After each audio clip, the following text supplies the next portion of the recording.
So I never really know how to start these videos, but today we're going urban sketching in London, and it was actually a Urban Sketches London event in Stoke, Newington. The location for this video is Clissold Park, which actually was the backup location in case of rain, and of course London being London, this is mid-July by the way, but you know, it was kind of sad because I really wanted to sketch at the original location, which was Abney Park.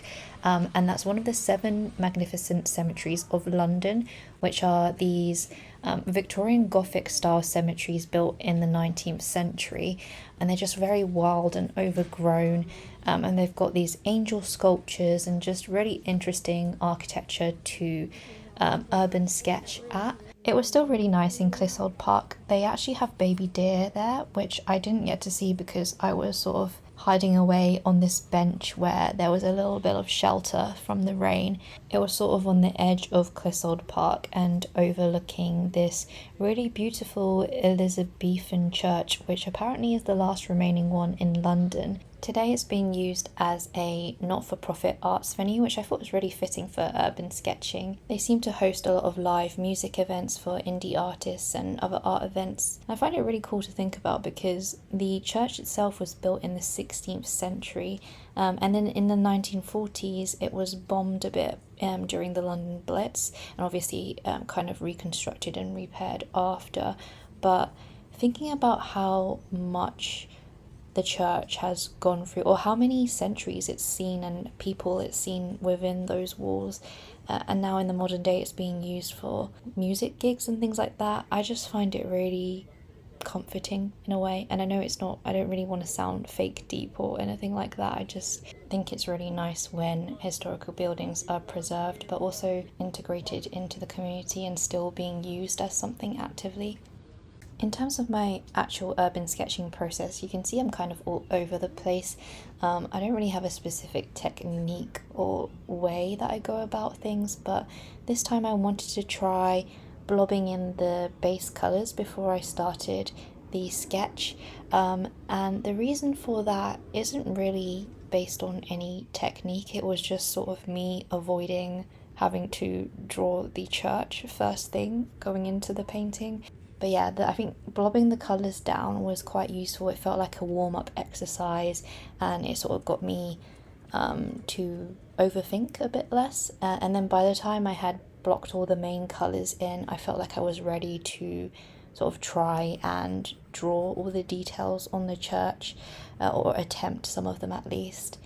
I know I posted a travel art supplies video relatively recently, I'd say. Back then I was using I think it's A5 or B5 Stillman & Byrne Beta sketchbook, which I still really love, but recently I've been using this passport sized journal. It is kind of small, but it's way more portable, way more lightweight. It kind of fits in my Delphonics pencil pouch, so that's perfect as well. I don't know why I didn't capture it on camera in this video, but there's also like a plastic pouch at the front where I can put my mini palette and all the other stuff. It's just everything wrapped up in a little leather journal, which I DIY'd myself. The only thing that I'm kind of missing is a travel brush that is a bit thinner than this one. I find for this size of paper, it's really hard to get thinner, finer lines. All my thin brushes, they don't have protectors or caps on, and I find they get really frayed and horrible in my bag. So if anyone has any recommendations for thinner travel brushes with caps, please let me know. So apart from a travel brush, I've pretty much finalised my urban sketching / travel sketching setup because I pretty much use the same pencils. This is a Faber Castell one, I think it's called Pitt something, but I really like it because I find it doesn't really smudge like other soft pencils do. During these events you have a sketchbook throwdown, so 2 or 3 times you meet up at the meeting point and everyone sort of puts their sketchbooks on the floor and you can have a little look at what people have been up to during the day and also, yeah, have a little chat. They also have Urban Sketcher stamp thingies which you can put in your sketchbook, and obviously I had to get one for mine. So yeah, that's how my sketch turned out, and that's the last Elizabethan church in London, which I didn't know at the time. You can see there's a cute little coffee stall right outside the church, and there's actually a pub down the road, I think literally right next door as well. But the main thing I was excited about was the fact that there was a Jackson's art store within walking distance. I think it must have been a 10 to 20 minute walk from the park itself, and yeah, I was super excited to film it, but then when I got there I got shy. I think because I didn't want to be that guy who comes in, films everything and then just leaves. But honestly, I'm on a bit of a low/no buy this year because I don't need more art supplies. What I need is more practicing art. So yeah, I didn't end up buying anything for myself, but I still wanted to share with you because I feel like Jackson's art stores, they're not really in super accessible locations in London for tourists, and I know a lot of my viewers aren't really UK based. So if you're a tourist in London but want to visit some art shops, I would recommend London Graphic Centre, L. Corny Lesson and Son, and Choosing Keeping. Those three are all within walking distance to the British Museum, so it's probably around the sort of areas you'd be visiting anyway. I also recently discovered there's a Fabriano store in London, which I never realised. It's in Marylebone, so a lot closer to some of the main tourist museum attractions as well.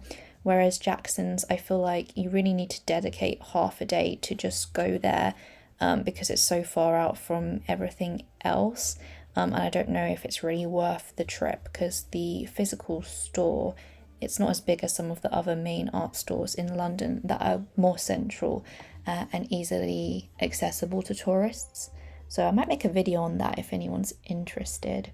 In terms of online shopping, Jackson's art always wins though, but yeah, I'm also banned from online shopping.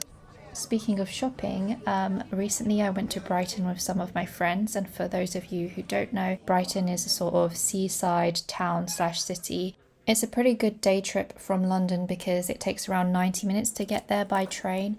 I didn't have enough clips to put a full Brighton vlog together, but I wanted to include it because my friend found this vintage/antique store which was absolutely massive, and it had loads of antique furniture, secondhand clothing, secondhand books, lots of scrapbooking paraphernalia, and also these projector slide things which we couldn't figure out what they were supposed to be used for.